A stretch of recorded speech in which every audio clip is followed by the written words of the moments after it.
انی بے شک میں اصطفیتک تمہیں چن رہا ہوں علی الناس لوگوں پر برسالاتی اپنے پیغام کے لیے وبکلامی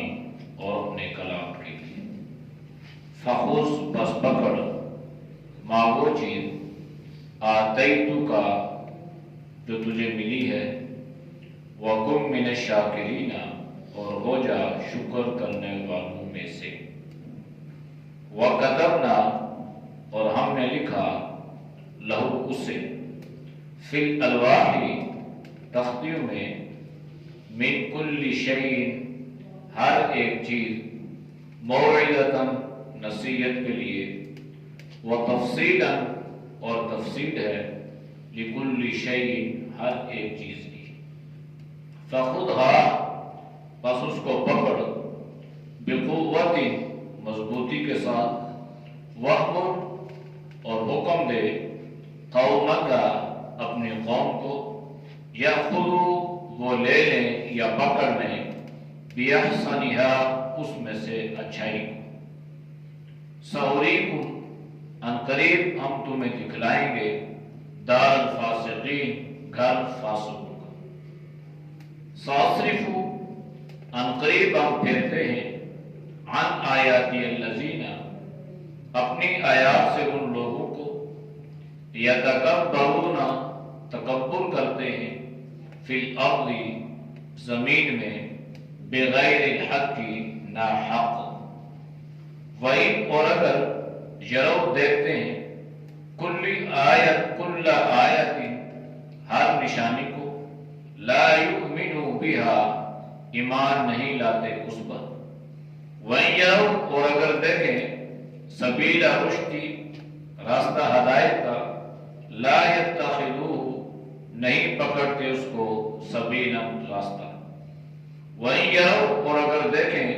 سبیل الغی راستہ گمراہی کا يَتَّخِذُوهُ سبیلا بنا لیتے ہیں اس کو راستہ ذالک یہ اس وجہ سے بِأَنَّهُمْ کہ بے شک وہ کذبوا جھٹلاتے ہیں بِآیاتنا ہماری آیات کو وَكَانُوا عَنْهَا غَافِلِينَ اور تھے اس سے بے خبر وَالَّذِينَ اور جو لوگ کذبوا جھٹلاتے ہیں بِآیاتنا ہماری نشانیوں کو وَلِقَاءِ الْآخِرَةِ اور ملاقات آخرت کی کو حبطت ضائع ہو گئے اعمالهم ان کی محنتیں ان کے اعمال حال یجزون کیا بدلہ دیا جائے گا الا مگر ما کانوا یعملون جو وہ کرتے تھے آیات کا ماقبل آیات کے ساتھ ربط یہ ہے کہ حضرت موسیٰ علیہ السلام نے اللہ کی بارگاہ میں یہ درخواست پیش کی کہ اللہ تیرے کلام میں تیری باتوں میں اتنی حلاوت اور اتنی مٹھاس ہے تو تیرے دیدار کا عالم کیا ہوگا تو اللہ میں یہ چاہتا ہوں کہ میں تیرا دیدار کروں میں تجھے دیکھوں تو اللہ نے حضرت موسیٰ سے فرمایا کہ مجھے دیکھ سکتے نہیں ہو لہذا حضرت موسیٰ علیہ السلام کی درخواست کے مطابق اللہ نے اپنی تجلیات میں سے تجلی کا کچھ حصہ پہاڑ پہ ڈالا تو یہ مضبوط چٹان مضبوط پہاڑ اللہ کی اس تجلی کو اللہ کی نورانیت کو برداشت نہ کر سکا اور یہ پہاڑ بھی پھٹ گیا یہ کیفیت حضرت موسیٰ اپنی آنکھوں سے دیکھ رہے تھے تو اس کیفیت کا اثر حضرت موسیٰ کی طبیعت پہ ہوا اور حضرت موسیٰ علیہ السلام بے ہوش ہو کے گر پڑے ہوش آیا تو اللہ کی بارگاہ میں التجا کی کہ اللہ تم معاف فرما دے میں تیری بات ماننے والا ہوں بس دل میں ایک نیت اور ارادہ تھا کہ آج اللہ کا دیدار کروں، لیکن مجھے پتہ چل گیا کہ یا اللہ دنیا کی آنکھ جو ہے یہ تیری تجلیات کو برداشت نہیں کر سکتی۔ ہوش آیا تو اللہ نے حضرت موسیٰ کو پکارا، قالا فرمایا اللہ نے، یا موسیٰ، اے موسیٰ، انی اصطفیتک علی الناس، میں نے تیرا انتخاب کر لیا، میں نے تجھے چن لیا ہے لوگوں پر، یعنی جتنے لوگ اس وقت موجود ہیں ان سب میں سے میں نے تیرا انتخاب کیا۔ تو جتنے بھی انبیاء علیہ السلام اللہ نے انسانیت کی ہدایت کے لیے بھیجے ہیں، تو اللہ ان کے بارے میں قرآن کریم میں فرماتا ہے کہ میں نے ان کا انتخاب کیا، یعنی میں نے ان انسانوں میں سے انسانوں کو چنا انسانوں کی ہدایت کے لیے۔ تو اس سے یہ بات بھی معلوم ہوئی کہ تمام انبیاء علیہ السلام جو ہے یہ انسانوں کی جنس میں سے ہے، لہذا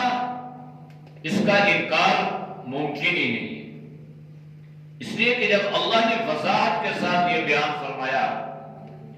کہ انسانوں کی ہدایت کے لیے اللہ نے حضرت موسیٰ کا انتخاب فرمایا،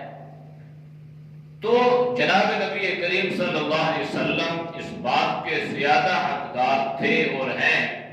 کہ اللہ انسانوں کی ہدایت کے لیے آپ کا انتخاب فرماتا۔ تو اس لیے یہ کوئی جھگڑے یا فساد کی بات نہیں ہے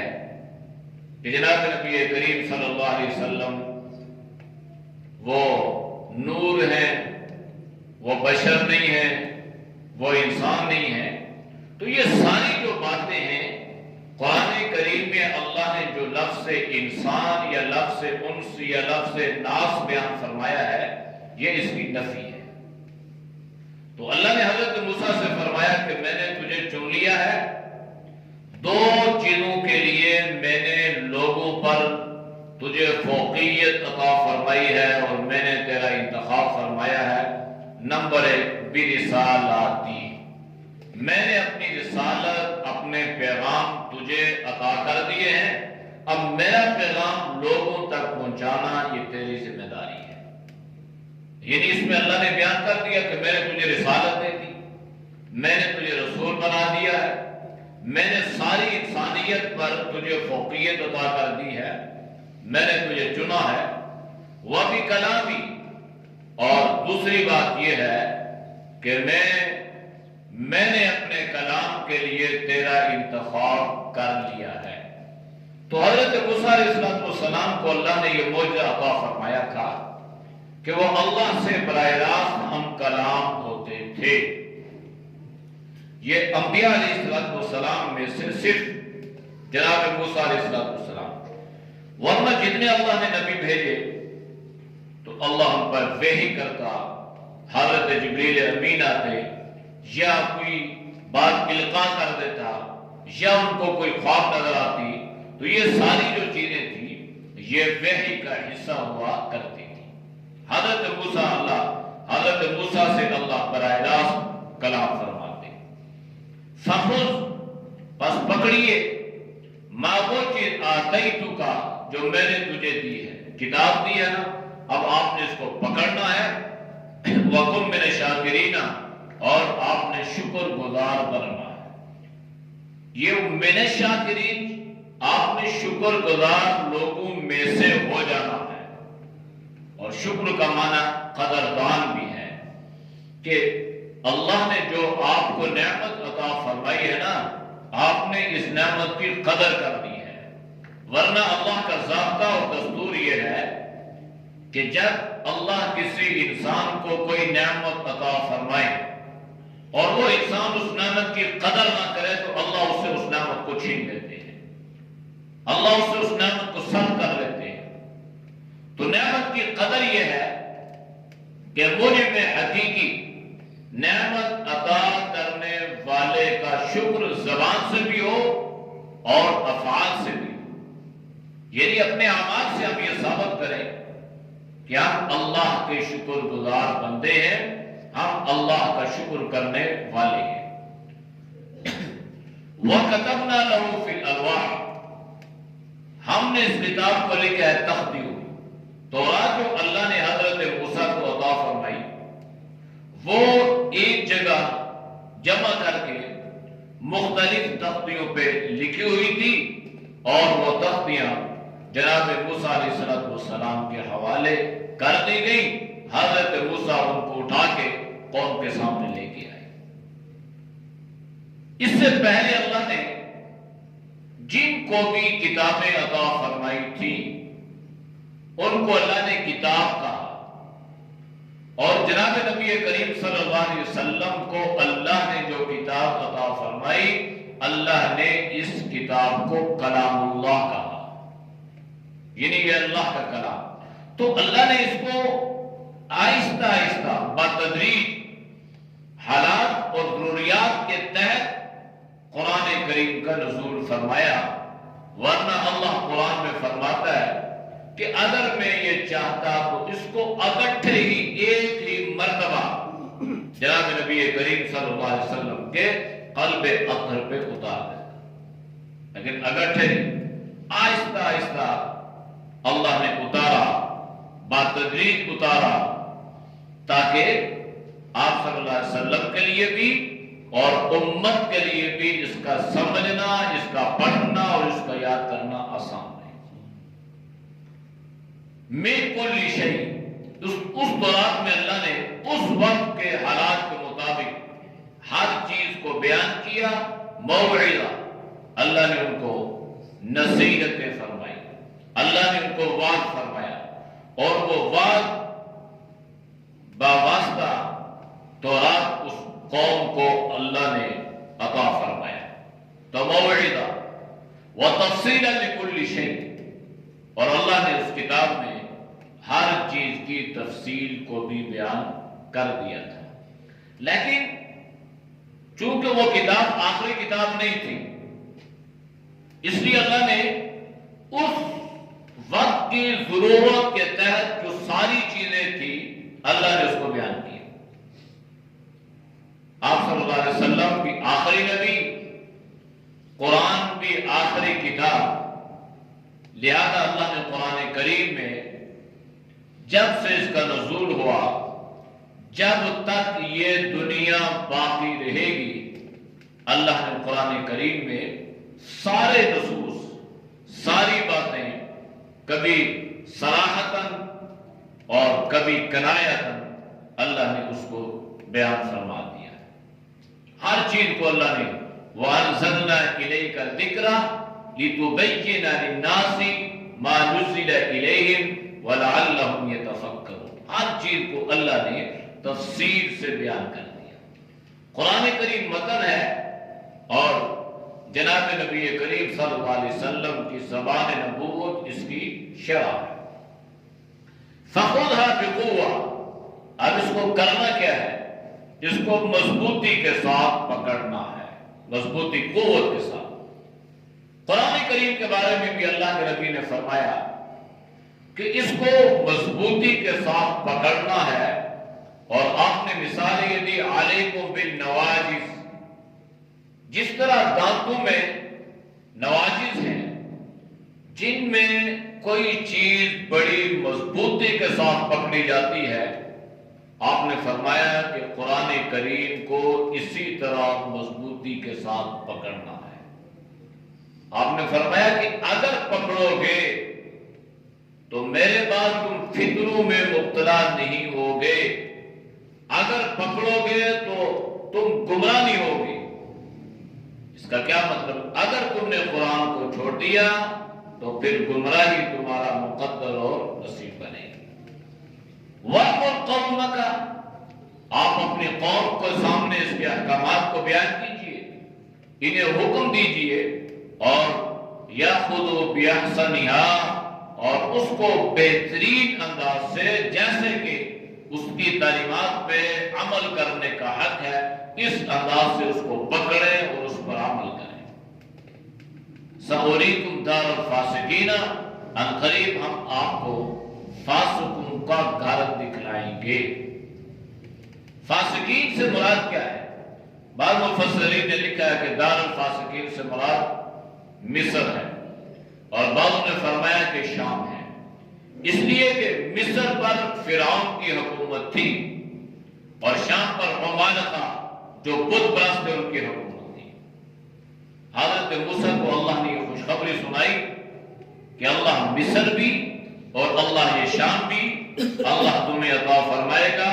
اور ان پر اللہ تمہیں حکومت سلطنت عطا فرمائے گا۔ سأصرف ان قریب ہم پھیرتے ہیں یا ہم پھیر دیں گے عن آیات الذین اپنی آیات سے اپنی نشانیوں سے الذین اور لوگوں کو یتکبرون فی الارض جو اللہ کی زمین پر تکبر کرتے ہیں، بڑائی کرتے ہیں، بغیر الحق ناحق۔ ناحق کے قید سے یہ معلوم ہوا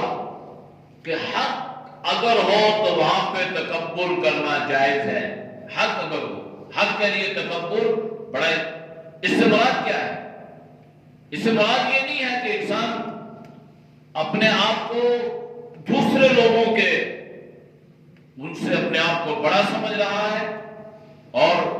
دوسرے لوگوں کو کم تر سمجھ رہا ہے۔ اس سے مراد یہ، حق سے مراد یہ ہے کہ جہاں پر حق کا معاملہ آتا ہے وہ نہ تلوار کی پرواہ کرتا ہے، نہ دشمن کی پرواہ کرتا ہے، نہ دشمنی کے ان کے افراد کی پرواہ کرتا ہے، وہ سیسا بلائی ہوئی دیوار بن کے ان کے سامنے کھڑا ہو جاتا ہے۔ یہ حق ہے۔ تو حق کے لیے انسان اپنے آپ کو پیش کرے، بھائی جیسے کہتے ہیں نا تم نے جو کرنا ہے کر لو، تو ویسے تو اگر یہ تکبرانہ لہجے میں اگر آدمی کرتا ہے تو یہ تو برائی ہے، معیوب ہے، لیکن اگر حق کے لیے آدمی کھڑا ہو گیا اور اس نے حق کی صدا کو بلند کیا اور اس نے کہا کہ میرا یہ ذمہ داری ہے، میرا یہ کام اور میرا یہ منصب ہے کہ امت کے سامنے حق بیان کروں، امت کے سامنے توحید بیان کروں، امت کے سامنے سنت کو بیان کروں اور شرک و بدعت کی جڑیں کاٹ کر رکھ دوں۔ مجھے جتنی اذیتیں دی جاتی ہیں، جس نے دینی ہے، جس نے تکلیف پہنچانی ہے وہ پہنچائے، میں نے اس کو بیان کرنا ہے، تو یہ حق ہے، یہ تکبر نہیں ہے۔ اس لیے اللہ نے قید لگائی بغیر الحق، ورنہ تکبر بلا کر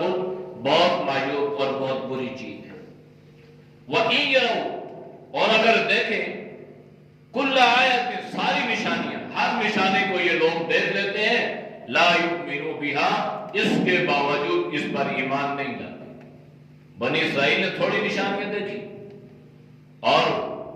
ان فرعونیوں نے بذات خود فرعون نے جناب موسیٰ علیہ السلام کی کتنی نشانیاں اور کتنے معجزات دیکھے۔ جب ہدایت انسان کے مقدر میں نہ ہو اور ہدایت کا طالب نہ ہو تو پھر یہ کوئی اتنی عام چیز تھوڑی ہی ہے کہ انسان طالب بھی نہ ہو پھر بھی اللہ اسے عطا کر دے۔ یہ بہت قیمتی چیز ہے اور قیمتی اثاثہ ہے، یعنی جتنی چیز قیمتی ہوگی اس کے طالب بنیں گے تو ملے گی، بغیر طلب کہ اللہ یہ دیتا نہیں ہے۔ اتنی نشانیاں دیکھی، اتنے معجزات دے کر بھی ایمان نہ لائے۔ وَإِن يَرَوْا سَبِيلَ الرُّشْدِ لَا يَتَّخِذُوهُ سَبِيلًا اگر یہ لوگ ہدایت کے راستے کو دیکھ لیتے ہیں، دیکھنے کے باوجود یہ ہدایت کے راستے کو اختیار نہیں کرتے۔ جیسے آج کل ہمارے معاشرے میں پتہ بھی ہے کہ یہ حق ہے، پتہ بھی ہے یہ جہالت ہے،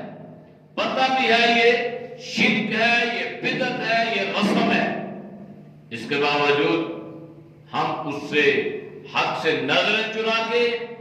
لوگوں کے تانوں سے، لوگوں کی باتوں سے اپنے آپ کو بچانے کے لیے بس ہم اس راستے کو اختیار کر لیتے ہیں، جبکہ اللہ نے قرآن میں فرمایا کہ یہ وہ لوگ ہیں جو ہدایت کے راستے کو دیکھ لیتے ہیں لیکن ہدایت کا راستہ اختیار نہیں کرتے۔ یہ مذمت بیان کی جا رہی ہے، یہ ان کی برائی بیان کی جا رہی ہے کہ ایسے یہ متکبر لوگ ہیں کہ ہدایت کا راستہ دیکھ بھی لیا پھر بھی ہدایت سے محروم رہے،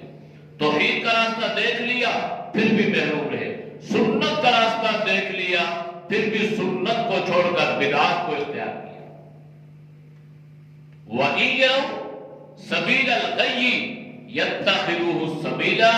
اور یہ بہت بدبخت لوگ ہیں، اگر یہ گمراہی کا راستہ دیکھ لیتے ہیں تو گمراہی کے راستے کو پکڑ لیتے ہیں، گمراہی کے راستے کو اختیار کر لیتے ہیں۔ اگر ہم ان باتوں کو اپنے سامنے رکھیں اور اپنا احتساب کریں اور اپنا موازنہ کریں تو کیا آج ہم اسی جگہ پہ نہیں کھڑے کہ ہدایت ہمارے سامنے ہے، حق و سچ کی صورت میں، قرآن و سنت کی صورت میں وہ سامنے ہے، اس کو نہیں لیں گے، اور شرک و بدعات اور رسومات گمراہی کی صورت میں ہمارے سامنے ہے اور ہم ان کو لے لیں گے۔ صرف کیا ہوگا؟ نام ہو جائے گا، نمود و نمائش ہو جائے گی، ہماری شہرت ہو جائے گی، ہمارا چرچا ہو جائے گا، ہماری عزت ہو جائے گی، لوگ ہماری سخاوت کے تذکرے اور تبصرے کریں گے۔ یاد رکھیں یہ غلط فہمی ہے کہ ہم غلط راستے پہ چلیں اور ہم باعزت بن جائیں۔ قرآن نے اس کی نفی کی ہے، وَلِلَّهِ الْعِزَّةُ وَلِلرَّسُولِهِ وَلِلْمُؤْمِنِينَ وَلَكِنَّ الْمُنَافِقِينَ لَا يَعْلَمُونَ۔ عزت وہ اللہ نے ایمان والوں کی رکھی ہے، باقی یہ سمجھنا کہ غلط راستے پہ چلیں، بدعات کے راستے پہ چلیں، شرک کے راستے پہ چلیں، گمراہی کے راستے کو اپنا لیں اور پھر ہم یہ سمجھیں کہ معاشرے میں ہماری بڑی واہ واہ ہے، بڑی قوت اور حیثیت ہے، یہ خیال غلط ہے، یہ باطل ہے، یہ غلط فہمی میں شیطان نے مبتلا کیا ہوا ہے۔ ذَلِكَ بِأَنَّهُمْ كَذَّبُوا بِآيَاتِنَا، یہ وہ لوگ ہیں جنہوں نے جھٹلایا ہماری آیات کو، وَكَانُوا عَنْهَا غَافِلِينَ، اور اس سے بے خبر تھے۔ آج بھی اگر صراحتاً جھٹلاتے نہیں ہیں لیکن پھر بھی ہمارے معاشرے میں قرآنی تعلیمات کا عمل دخل جو ہے یہ کم ہے۔ اس کی مثال آپ اپنے معاشرے میں دیکھیں، غمی ہوگی تو قرآن سنت دین الگ رہ جائے گا، خوشی ہے تو دین کو اٹھا کے الگ رکھ دیں گے، وہاں پہ بھی اپنی رسومات، اپنی تہذیب، اور یہاں پر بھی اپنی تہذیب اور اپنی رسومات کو گلے لگائیں گے۔ حالانکہ قرآن میں اللہ نے فرمایا یا ایھا الذین آمنوا ادخلوا فی السلم کافہ، اے ایمان والو پورے کے پورے، یعنی پورے سے مراد یہ نہیں ہے کہ پورے جسم سمیت، پورے سے مراد یہ ہے کہ پورے احکامات پہ کو لے کر اسلام میں داخل ہو جاؤ، اور ولا تتبعوا خطوات الشیطان، اور شیطان کے قدموں کی اتباع نہ کرنا، وہ تمہارا دشمن ہے، وہ خود بھی گمراہ ہوا، تمہیں بھی گمراہی کی طرف لے جائے گا۔ اور آپ کیا کہتے ہیں؟ نہیں جی یہ تو شادی ہے اور شادی میں سب کچھ جائز ہے، جو مرضی ہے کرو، کر سکتے ہو، اس میں اسلام الگ ہو گیا، اپنی مرضی الگ ہو گئی، خواہشات الگ ہو گئی۔ خمی ہے تو یہی صورتحال ہمیں دیکھنے میں ملتی ہے۔ تو اس لیے ہم صراحتاً تو قرآن و سنت کی تعلیمات کو جھٹلاتے تو نہیں ہیں، لیکن عمل سے ہم ان کو جھٹلا دیتے ہیں، عمل سے، زبان سے نہیں کہتے کہ قرآن اعوذ باللہ غلط ہے یا حدیث غلط ہے، نہیں، لیکن جب ہم اس کے خلاف باتیں کرتے ہیں تو عمل سے ہم گویا یہ ثابت کر رہے ہوتے ہیں کہ قرآن و سنت ہمارے لیے کافی نہیں ہے، ان رسومات کے بغیر ہمارا گزارا ممکن ہی نہیں ہے، اس لیے یہ ہماری زندگی کا حصہ بن چکی ہے۔ والذین کذبوا، وہ لوگ جنہوں نے جھٹلایا بآیاتنا، اللہ کی آیات کو، اللہ کی نشانیوں کو، جناب انبیاء علیہ السلام کے معجزات کو، دین کو، ولقاء الآخرۃ، اور آخرت کی ملاقات کو، ملنا ہے اللہ، آخر زندگی تمام ہوگی تو اس کے بعد ملاقات ہوگی اپنے خالق سے، جس نے پیدا کیا ہے، جس نے زندگی دی ہے، جو رزق عطا کرتا ہے، اس اللہ سے ملنا ہے، ملاقات ہے۔ ملاقات کی دو صورتیں ہوتی ہیں، یا تو ملاقات خوشی کے انداز میں ہوگی، یا ہم اپنے رب سے ملاقات کریں گے اس انداز سے کہ ہمارا رب ہم سے ناراض ہوگا۔ اگر رب راضی ہوا تو پھر ہمارے لیے کامیابی ہے، اور خدا نخواستہ اگر ہماری ملاقات اس صورت میں ہوئی پھر ہمارے لیے ناکامی ہے۔ حبطت اعمالہم، پھر دنیا کی ساری محنتیں، سارے اعمال، ساری مشقتیں جو ہیں یہ برباد ہو جائیں گی، اکارت ہو جائیں گی، ضائع ہو جائیں گی۔ هل یجزون الا ما كانوا یعملون، اللہ فرما رہا ہے آپ بتاؤ بھائی، جو آدمی دنیا میں اللہ کو ناراض کر کے آیا، اب اس کو کیا بدلہ دیا جائے گا؟ اس سے بدلہ وہی ملے گا جو دنیا میں وہ کرتا رہا، اچھا کیا تو اللہ اس کو اچھا اجر، اچھا صلہ عطا فرمائیں گے، اور اگر خدا نہ خواستہ اس نے برا کیا ہوگا، جو اس نے بویا وہی وہاں پر وہ کاٹے گا۔ اعوذ باللہ من الشیطان الرجیم، بسم اللہ الرحمن الرحیم، قال یا موسیٰ انی اصطفیتک علی الناس برسالاتی وبکلامی فخذ ما آتیتک وکن من الشاکرین، وكتبنا له في الألواح من كل شيء موعظة وتفصيلا لكل شيء فخذها بقوة وأمر قومك يأخذوا بأحسنها سأريكم دار الفاسقين، سأصرف عن آياتي الذين يتكبرون في الأرض بغير الحق وإن يروا كل آية لا يؤمنوا بها وإن يروا سبيل الرشد لا يتخذوه سبيلا وإن يروا سبيل الغي يتخذوه سبيلا،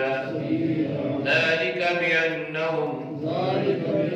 كذبوا بآياتنا وكانوا عنها غافلين، والذين كذبوا بآياتنا ولقاء الآخرة حبطت أعمالهم هل يجزون إلا ما كانوا يعملون۔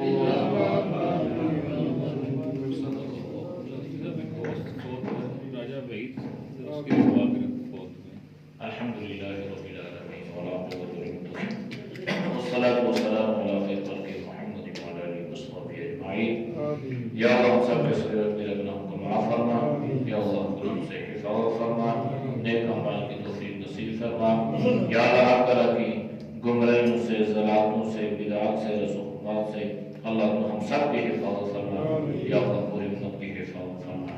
یا اللہ جتنے مسلمان دنیا سے رخصت ہو چکے ہیں یا اللہ تو سب کی مغفرت فرما، یا اللہ تو سب کے درجات بلند فرما۔ شاہ صاحب کے دوست کا انتقال ہوا راجہ بھائی صاحب، اللہ ان کی مغفرت فرما، اللہ ان کے درجات کو بلند فرما، مقام علی نصیب فرما، اللہ ان کے پسماندگان کو صبر جمیل عطا فرما۔ جو بیمار ہیں اللہ گھروں میں اسپتالوں میں ہیں، یا اللہ مرد ہیں عورتیں ہیں، چھوٹے ہیں بڑے ہیں، جانے والے ہیں انجانے ہیں، یا اللہ تو سب کو جانتا ہے، یا اللہ تو سب کو اپنے فضل سے اپنے کرم سے شفاء کاملہ عاجلہ نصیب فرما، یا اللہ تو سب کو صحت ایمان والی زندگی نصیب فرما، یا اللہ تو سب کے رزق حلال میں برکتیں عطا فرما، حرام سے اللہ تو سب کے حفاظت فرما۔ صلی اللہ تعالی